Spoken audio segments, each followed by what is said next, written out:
안녕하세요. 살아있는 책 산책입니다. 오늘 산책길의 책은 스벤 브링크만의 불안한 날들을 위한 철학입니다.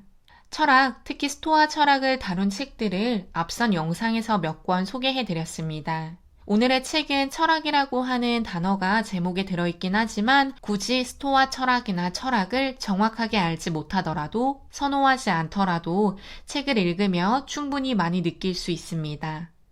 내가 살아가는 인생에 대해서 생각할 수 있게 해주는 책이라고 감히 말씀드릴 수 있을 텐데요. 저자는 안티 자기계발서라고 이 책을 소개하고 있으며 변화, 속도, 성장만을 강요하고 있는 현대사회를 반박하고자 하는 언어를 찾는 독자들을 위한 책이라고도 합니다. 목차만 보고도 저는 흥미롭다는 생각이 들었습니다. 성공과 실패, 모든 것을 자기가 선택하고 결정하고 생각하는 대로 된다고 이야기하며 자기의 의지, 자신의 목소리를 들으라고 하는 자기계발서를 우리는 끊어내야 한다고 합니다. 또 긍정적인 것만 부각하는 멘토, 코치들을 끊어내야 하며 빠르게 변하는 사회에서 유동성이 아닌 나만의 뿌리를 내릴 수 있는 안정성을 갖기 위해 노력해야 한다고 합니다. 자기의 감정을 숨기지 말고 표현하자고 독려하는 책들이나 사람들도 있는데요. 이 책에서는 감정의 노예도 되지 말라고 하고 있습니다. 책에서 말하고 있는 안티 자기계발에 관한 내용을 하나씩 말씀드리겠습니다. 안 그래도 빠르게 변하는 사회에 뒤처질까 전전긍긍하며 하루하루를 살아가고 있는 우리는 불안합니다. 이런 불안을 극대화시키는 것은 우리가 마주하는 인생의 문제의 답을 개개인의 내면에서 찾아야 한다는 강박 때문이라고 합니다.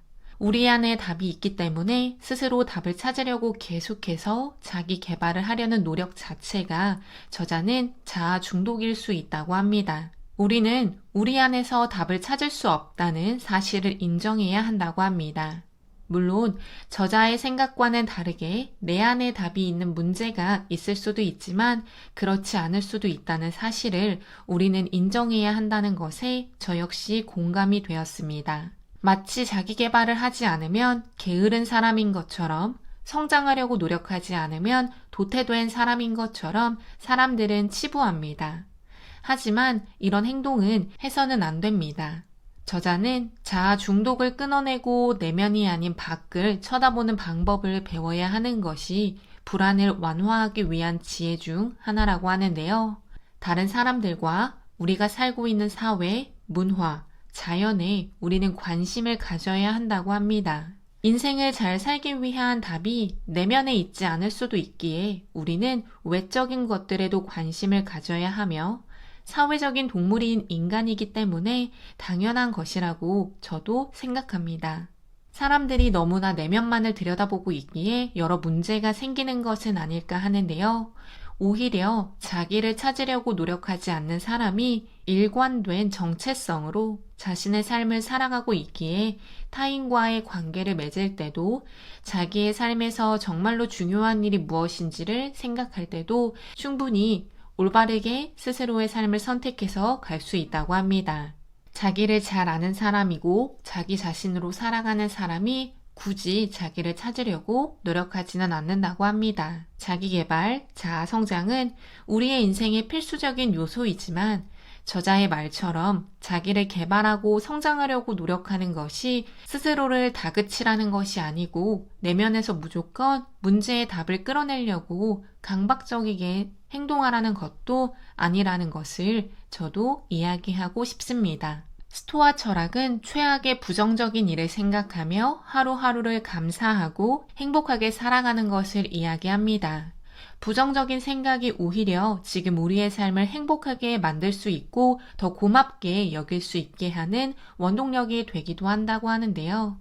무한긍정은 우리를 불안하게 할 수도 있다고 합니다. 일정 부분의 부정성을 우리는 가지고 가야 한다고 합니다. 문제가 발생이 되었다는 것은 부정적인 상황을 맞닥뜨렸다는 것일 수 있습니다. 그럴 때 부정적인 것이 살아가는데 필수적인 것이라는 생각을 받아들이는 것이 필요한데요.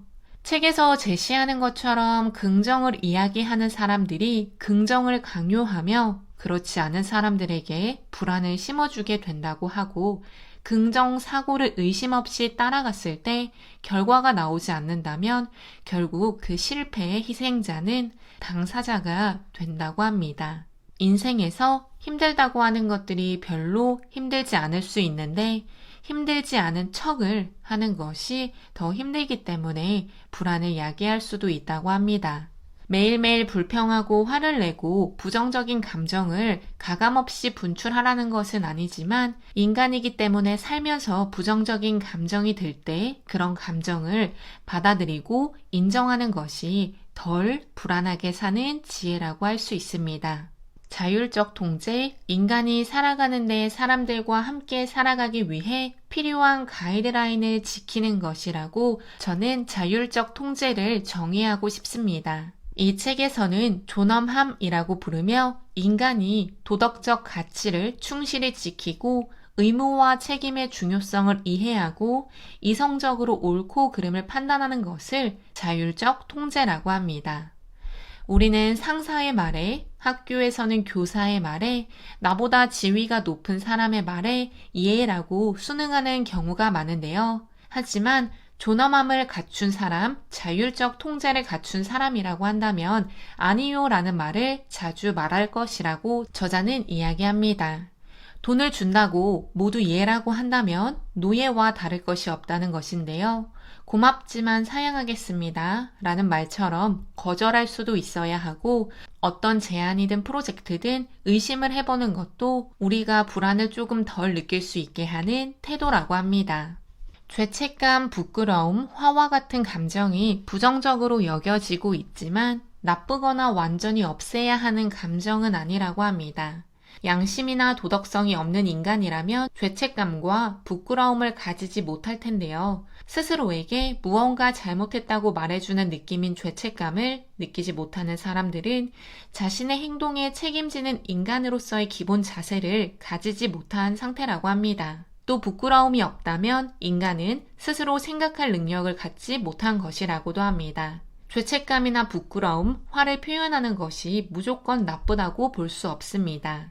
부정적인 일에 대해서는 불평하는 것이 도움이 될 때가 있고 그렇지 않은 것이 도움이 될 때가 있기 때문에 무조건 자기의 감정을 표출하라라고 하는 다른 자기계발서나 사람들의 이야기가 옳지 못할 수도 있습니다.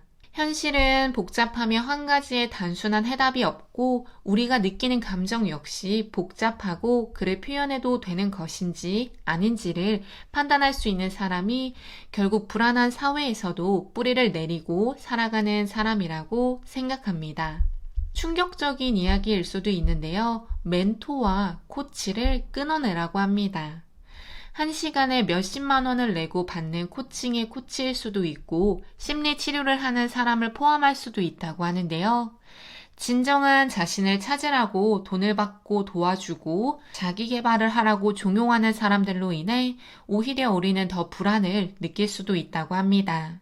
일이 제대로 풀리지 않을 때 우리는 스스로 제대로 하지 못하고 있기 때문이라고 이야기를 해주고 나를 바꾸라고 계속해서 코칭하고 멘토링을 하는데 이런 것들이 오히려 독이 된다는 것입니다. 나를 바꾸기 위해 도움을 받으려고 진행하는 코칭과 멘토링에서 강조하는 자기 개발과 자기 성장이 더 나를 피로하게 하고 공허하게 만들 수 있는데요. 돈으로 사는 도움이 아니라 진정한 우정을 만들어가면서 우리는 불안한 삶을 조금이라도 편안하게 살아갈 수 있다고 이야기하는 데는 저 역시 격하게 공감이 되었습니다. 저자는 소설을 읽으라고 합니다. 삶의 불안을 잠재울 수 있는 방법 중 하나가 소설을 읽는 것인데요. 이 부분은 저도 읽으면서 한 달에 한 번은 소설을 읽어야겠다라고 다짐하게 된 대목이었습니다. 소설은 삶을 더욱 정직하게 그린다고 합니다. 아이러니했는데요. 허구라고 생각한 소설이 더욱 삶을 실제적으로 그린다고 하니 아이러니할 수밖에 없었습니다.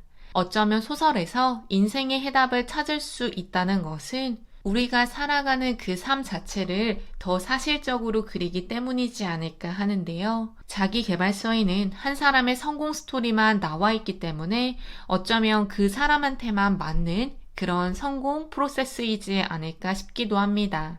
저자는 자기계발서는 효과가 없다고 강조하고 있으며 소설은 우리가 가져야 하는 유일한 진리나 인생의 정답을 제시하는 것이 아니라 우리가 살아가고 있는 실제 삶의 여러 모습, 다양한 관점으로 볼 수 있는 우리의 실제 삶을 표현하고 있기 때문에 우리에게 도움이 될 수 있다고 강조합니다. 불안을 줄이기 위해서 저자가 말하는 마지막은 발전 대신 반복을 하라고 합니다. 그리고 미래를 죽어라 준비하는 것이 아니라 도덕적으로 문제없이 잘 살기 위해서는 과거를 돌아보고 반성하는 행동도 필요하다고 합니다. 반성도 반복해서 하라는 이야기일 텐데요. 미래를 예측하는 사람은 없다고 하며 미래를 만들어가는 사람은 있다고 합니다. 미래학자들은 미래를 예측하는 것이 아니라 미래가 이렇게 만들어질 거예요 라고 이야기를 하는 사람들이라고 하는데요. 그렇기 때문에 나도 내 미래를 예측할 수 있는 미래학자라고 볼 수 있지 않을까 싶었습니다. 매일매일 행복하게 사는 삶을 반복하다 보면 우리가 진정으로 원하는 나만의 미래를 만들 수 있습니다. 책에서 가장 와닿았던 문장은 자신의 세계관을 토대로 단단히 서되 다른 사람들은 다른 세계관을 가질 수도 있음을 받아들이는 것이 이상적이라고 하며 이를 관용이라고 부른다고 합니다. 대통령 선거에서도 그랬고 조직에서도 그렇고 인간관계에서도 그렇고 내가 가진 가치관을 자꾸 다른 사람에게 강요하는 사회는 불안을 조장할 수밖에 없습니다. 마치 나를 따르지 않으면 너는 도태될 거야. 마치 이 조직의 어떤 문화를 따르지 않는다면 너는 왕따가 될 거야. 마치 내가 하자고 하는 대로 따르지 않는다면 너는 힘들어질 거야. 라고 속삭이며 자신의 뿌리를 깊게 내리지 못하는 사람들이 마구 흔들릴 수 있다는 것입니다. 그렇기 때문에 우리는 저자가 강조하는 것처럼 유동성이 아니라 나만의 뿌리를 내릴 수 있는 안정성을 지닐 수 있도록 노력해야 합니다. 내 삶의 뿌리를 내릴 수 있는 나만의 방법을 코칭, 멘토링, 강의를 통해서만 찾으려고 하는 것이 아니라 내가 진정으로 깊게 생각해보고 내가 행동할 수 있는 나만의 방법을 찾는 것이 우리에게 지금 꼭 해야 하는 필요한 행동이지 않을까 싶습니다. 모든 책의 저자의 이야기가 맞다고는 볼 수 없습니다. 책을 읽을 때 역시 내 생각과 생각이 다를 수 있는 사람이 있다는 것을 인정하고 수용할 수 있는 부분들은 수용하고 비판할 부분은 비판하며 책 읽기를 하는 것도 어쩌면 나만의 방법으로 내 삶의 뿌리를 내리는 방법이 아닐까 싶습니다. 오늘 산책길의 책은 불안한 날들을 위한 철학이었습니다. 감사합니다.